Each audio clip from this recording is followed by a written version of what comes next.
And joining me now, we have Ty Cobb, former White House counsel during the first Trump administration. He, in fact, on his way to join a No Kings March in just a little bit there in South Carolina. Thank you for making time for us, Ty. So why are you attending a No Kings protest today? Always a pleasure to be with you, Alex. I'm attending today for a variety of reasons. I, 55 years ago, spent time getting tear gassed in protests against the Vietnam War and against Nixon. I was probably drunk on the success of those events and hoping that we can be as successful en masse this time. I'm protesting for my children, my grandchildren, the country that I love and have devoted much time as a public servant to, and of course for our troops and the freedoms that we're losing. I worry that our troops are going to be sacrificed in the altar of Trump's hubris, and hope we can help prevent some of that today. So I'm going out to try to give Americans hope and to make it plain with my feet that I still believe in this country and the power of people coming together to do the right thing. Yeah, I think you're echoing the sentiments of so many millions of others. But Ty, I want to ask you, as someone who worked in the White House in the previous Trump administration, what do you make of MS Now's reporting that Trump has grown bored with the war in Iran, even as White House officials dismiss our report, saying concerns must have come from some low-level staffers? I mean, can you surmise what's happening behind the scenes and how this might be playing out? Certainly, and it's really not complicated. You know, Trump's narcissism dictates virtually everything he does, including his reactions.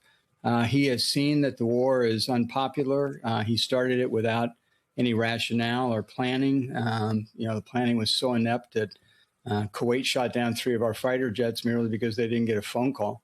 And he has no exit ramp. The generals told him that the Straits of Hormuz would be a danger zone and a serious problem if he took this action. He did it anyway, confident that in his own grandiose style that Iran would surrender to his almighty power, which of course they did not.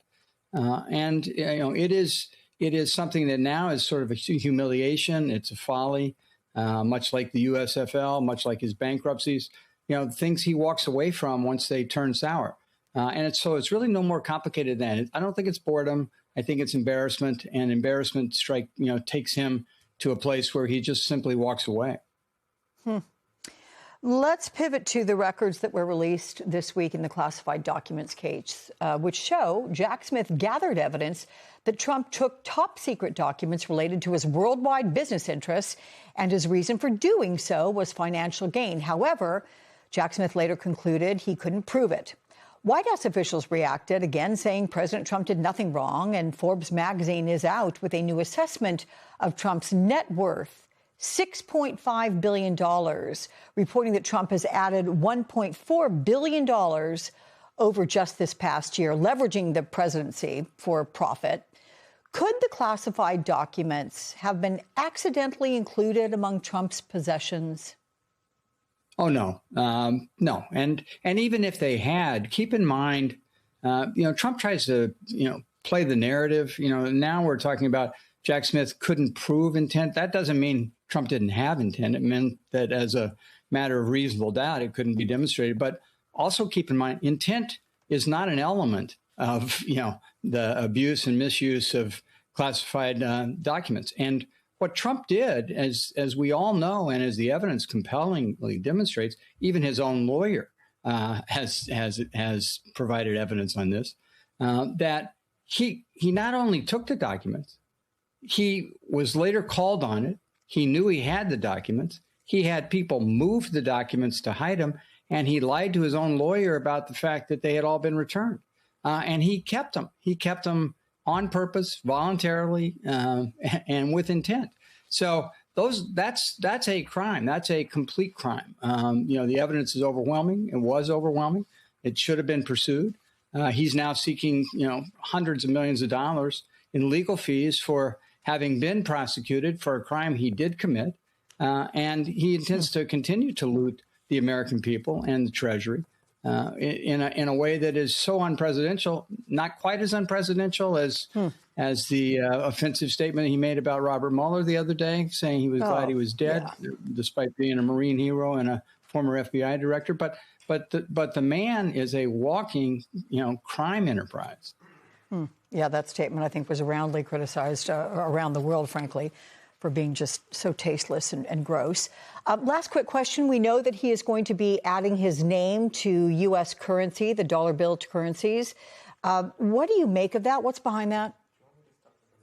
Oh, it's just adoration and adulation. Those are things that he craves. It's like putting his name on the Kennedy Center, trying to link himself to, somebody who historically inspired Americans, unlike Trump, who, is deplored.